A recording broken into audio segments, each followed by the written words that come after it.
everybody, welcome to All That Matters and More. My name is Komiki and welcome guys. Thank you so much for joining us. But before we dive right into it, just wanted to give you guys a quick disclaimer and to let you know that the information that will be provided today is for entertainment, educational and informative purposes. And please do not consider this as professional or medical advice. So guys, I think the topic today is very special. I think it is so important, and I must say that I am so empowered to be firstly sitting next to another female who is also a professional and who also has extensive experience and so much background in terms of the topic that we will be talking about. So I firstly just wanted to say thank you so much for joining us. Thank you for having me. And may you please introduce yourself. Okay, so I'm Charrisa Eddy. I am a registered wellness counselor. So I have experience working with children and with teenagers. I am currently a school counselor at Glen Austin High School. So I also have experience working with adults. So I offer support in areas such as trauma, depression, anxiety, substance abuse, support for victims of abuse, suicidal ideation, loss and grief, and the list goes on. Yeah. So during my sessions, I use a person-centered approach to psychology. Nice. So person-centered approach was developed by someone named Carl Rogers, and it's a humanistic psychological perspective. So basically, it emphasizes the importance of understanding individuals from their own perspective. So this type of approach is effective because it fosters a collaborative relationship between the practitioner and the person seeking help. It also fosters independence from the client. So I really do have a passion for counseling. My focus is personal growth and emotional well-being. So I am really dedicated to cultivating supportive, inclusive environments that allow individuals to just, navigate through life's challenges. And my aim is to definitely create a therapeutic relationship built on collaboration, trust, and respect. Yeah. Thank you so much. I literally love what you touched on in terms of like your approach and how you use that in counseling. I think, like I was saying, sorry we couldn't get you in October. Obviously, October is Mental Health Month, in case you guys didn't know at home, but you probably do. So I think it's so important for us to get like a perspective of mental health and just to kind of dissect, the importance of it, the perceptions of it, the misconceptions of it. So I think it's so important for us to understand like why is mental health important, based on your work, based on life experiences that you have had as well. Like, why would you say it's so important? Okay, so just before touching on the importance, I think it's quite necessary to understand, what mental health is. Yes. So mental health refers to your psychological, your social, and your emotional well-being. So overall, it encompasses how we think, how we feel and how we behave, as well as how we manage conflict, how we relate to other people, how we manage our relationships. So mental health is important in every stage of our lives. So from childhood to adolescence, adulthood, it affects how we deal with life challenges. Unfortunately, we live in a society where there's a stigma of mental health. Nobody wants to need counseling. And that's quite unfortunate because counseling can change lives. Yes. So whether people struggle with traumatic issues or they struggle with the brave and the simple act of just being human, counseling helps people deal with really hard subjects. And, when people hear the word counseling, they think of the big topics like depression, anxiety, abuse. But people don't realize that it can have an equally weighted focus on positive growth and strengths. So in terms of the importance of mental health, so having a good mental health, there's various factors that contribute to it. Yes. So the first one would definitely be your emotional well-being. So if you have a good mental health, you're able to regulate your emotions more effectively, you're more stable, you build up this resilience. So like no matter what life throws at you, you're able to get back up again and try again. Yes. Yeah. Your mental health also, to an extent, affects your physical health. Yes. So the mind and the body is connected. And your mental health is very closely linked to your physical health. So things like chronic stress, anxiety, depression, it all, adds up to physical conditions. So when your mental health is prioritized, people tend to practice healthy behaviors. So they eat better, they sleep better, they are more active. So your mental health does play a huge role on your physical health as well. Yes. Yeah. It also boosts performance and productivity. So when your mental health is good, you're more motivated, you have better concentration skills, you're more productive. So that helps in work, in school, or in any other activities that you may be doing. I would think that it also helps with relationships. You create positive relationships. It helps you to maintain healthy relationships. And it helps you in areas such as communication. That's a big one with relationships. It helps with empathy and also with conflict resolution skills. And I think with maintaining relationships, it's also quite important because then you develop a good support system. And having your friends, your families, even your colleagues there for you when you're going through tough times, it makes it easier to go through because it reduces these feelings of isolation and loneliness. And I think the last one with importance of mental health will definitely be that it impacts your self-esteem and your self-confidence.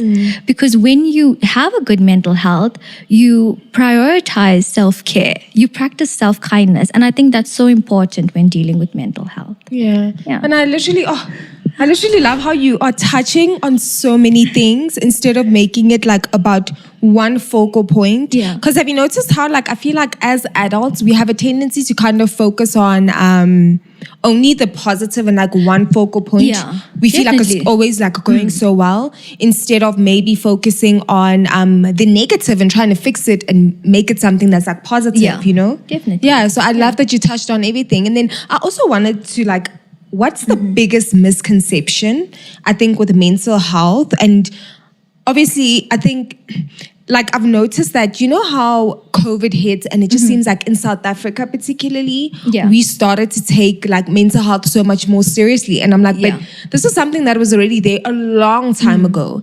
As things are changing and evolving, I think we need to understand that so many things come to light. And I think so many things now can be easily addressed and we have access to it. So I think the two questions I'm asking is, what's the biggest misconception you feel people have about mental health? Okay. And why is it in South Africa that we decided to kind of be hey, okay, cool, mental health is a serious thing. Why did COVID need to happen in order for us to question that a lot? Yeah. And for us to want to now understand? Okay. So with regards to the misconceptions, there's so many misconceptions when it comes to mental health. So a few of them, I'll touch on a few of them. Please. So the first one would be definitely that it's a sign of weakness. And that's so far from the truth because mental health issues are actually considered, medical conditions. And it's influenced by a variety of factors. So it's your environment, it's your genetics, your life experiences, all of that contribute to your mental health. So seeking, help, it's not a sign of weakness, it's actually a sign of strength. Yeah. And another misconception would be that, people that suffer with mental health issues are violent or they're dangerous. I mean, you watch movies and they're categorized as this type, of people. Yes. And that's not true, In some cases, it's actually where people with mental health issues become the victim, and they're not the perpetrator. So, in most cases, people with issues, they are able to maintain their emotions, control their emotions, and they live healthy and happy lives. Another misconception, now that I'm thinking about it, is that it also, people say it affects a certain group of people or a certain type of people. No, that's not the case. 1 in every 5 people would somewhere in their lives experience some sort of mental health issue.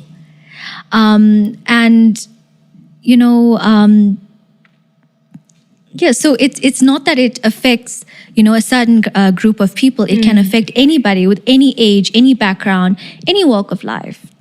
Yeah.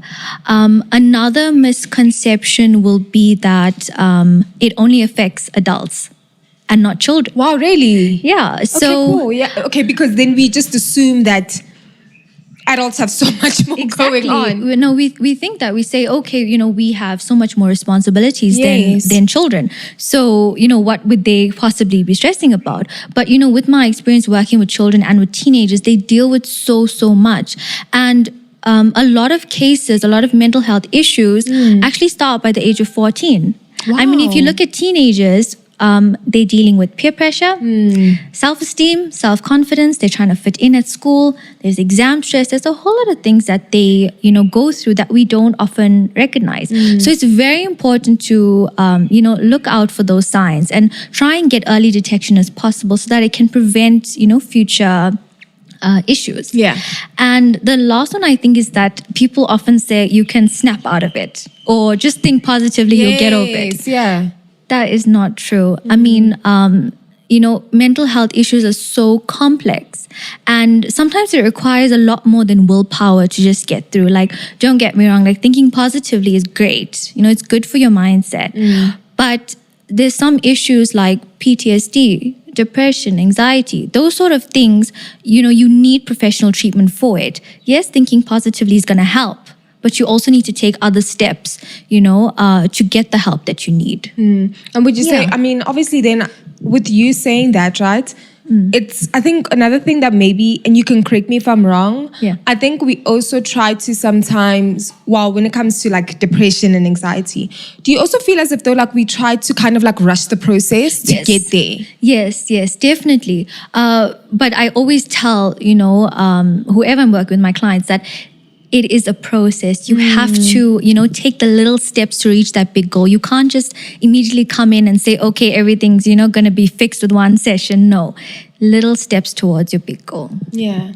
Okay, cool. That's so interesting. I think everybody thinks in a different type of way. And I think the reason why I also wanted us to touch on the misconceptions as well is like you're saying, for example, when adults have to go to like counseling or therapy, they're like, I'm already weak, And I think for me, like, why was it such a big deal after COVID hit that people started to take mental health like so seriously? Because I'm not going to lie to you, I was a little bit frustrated when it came to that, because I was like, guys, but I don't know if it's maybe because like I studied psych that I'm already automatically thinking like that, or was it just the thing of it came about and I'm like, but mental health has always been around for many, many, many years. And why did South Africa need to have such a very big and traumatic event in order for us to say, wait, hang on, this is now another pandemic we're dealing with? Yeah. Do you get what I'm saying? Like, why did that traumatic event need to happen in order for us to say that, this is something that's serious? Is it is it ignorance?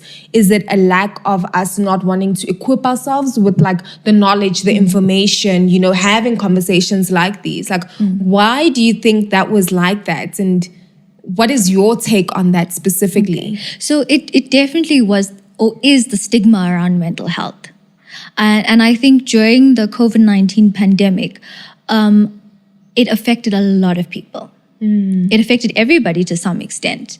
I mean, we had the lockdowns, there was isolation, social distancing, there was a lot of uncertainty, a lot of fear. I mean, this was something new that was happening. Nobody knew, what to expect. And I think it forced a lot of people who previously downplayed or dismissed mental health. They were the ones that were going through these things. They were the ones that were struggling to cope. So a lot of people started speaking up about their struggles. Yes. And it turns out that a lot of people were dealing with the same issues. So it opened up this avenue for people to talk about their mental health and how they were feeling. I mean, there was a lot of loneliness and isolation during COVID. The economic state was going into crisis. People were getting retrenched. There were so many issues that so many people were dealing with.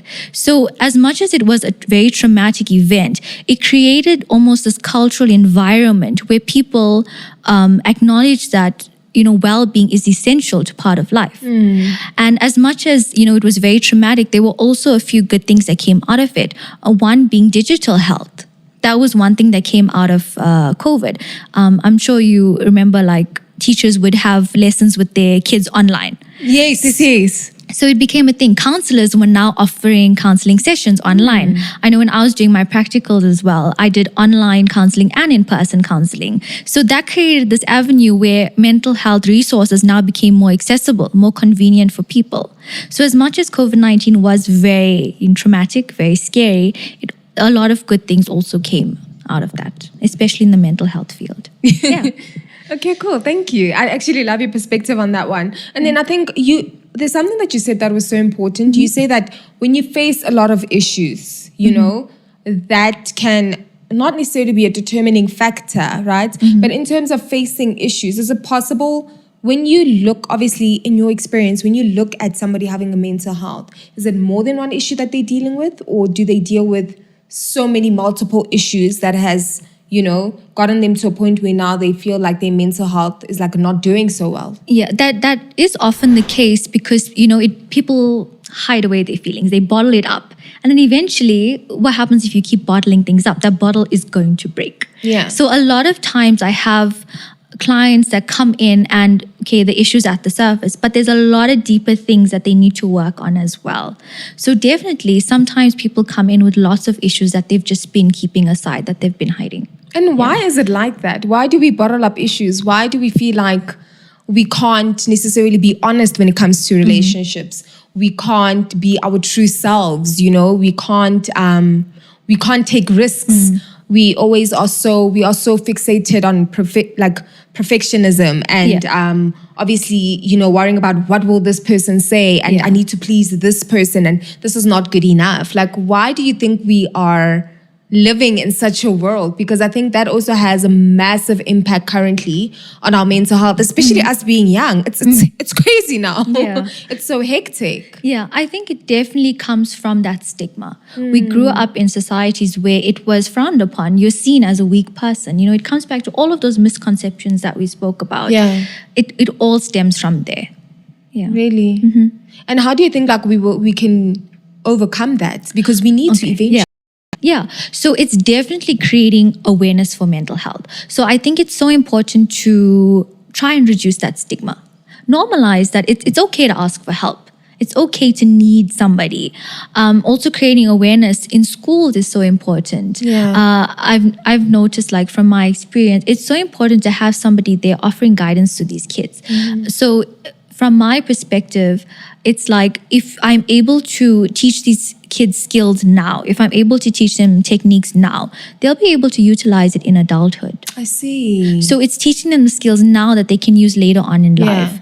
Another thing is mental health in the workplace. I mean, as adults, our biggest stress comes from our jobs. Yeah. Even if you like your job, it's going to stress you out at some point. So it's having those mental health awareness days, having those wellness days, those self-care days. Yes. Yeah, all of that will definitely overcome that stigma and, that mental health pandemic that we're in. And I mean, do you think in South Africa we will grow and evolve and get to a place where platforms like these, are taken seriously, where you are right now, we are going to start building and creating communities, such as, your wellness days, your self-care days. Yeah. Do you think, obviously now that there's a bit of a gap where we lack a lot of resources, where we lack a lot of information and proper quality information, where we lack professionals who can assist us like this, unlike overseas, Yeah. As soon as someone is not doing well, they take it very seriously. Do you think we will eventually get there in South Africa? I think we definitely would. There are so many resources that are available now